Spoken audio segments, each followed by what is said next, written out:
And we are going to stay with that topic as Richard Southern joins us now. And Richard, the growing fears surrounding that coronavirus is now impacting the U.S. markets. Sure is. We had that headline, Cynthia, come out just after midday about that first case in the United States. And as soon as we saw that, we had investors cashing out of big travel and airline stocks and all the travel-related concerns. I mean, we had Air Canada today down 4.5%.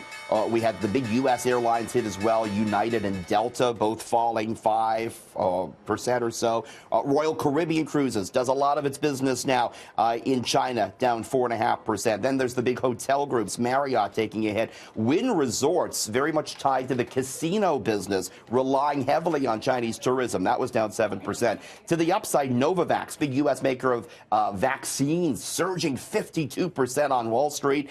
Athlon Medical, that produces a blood filter that could come in handy for this virus, up 21%. So, Cynthia, investors, they're worried about a potential spread of this, and that was sort of the snap reaction that we saw today. Interesting. Okay.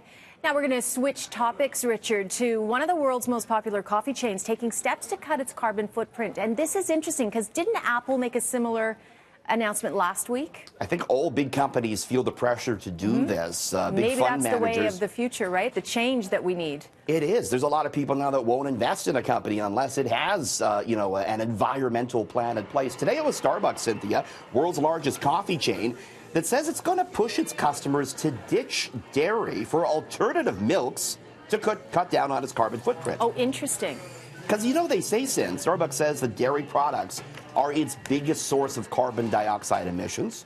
They say adding whipped cream to its drinks every year emits 50 times as much greenhouse gas as the company's private jet, believe it or not. Wow.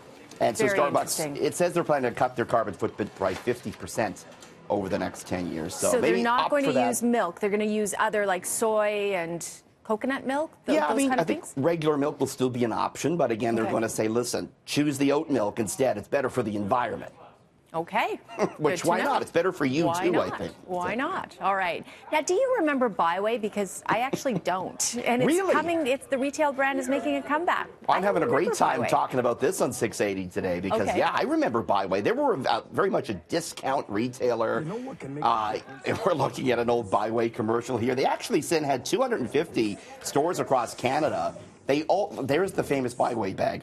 They all closed by 2001, but BiWay making a comeback. It's going to open a 15,000 square foot location just south of Yorkdale Mall.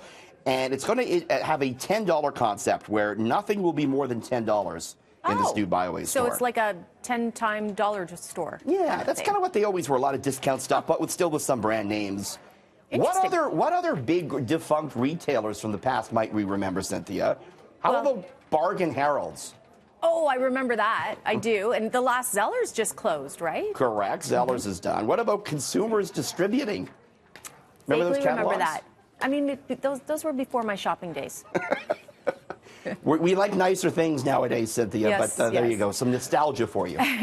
All right.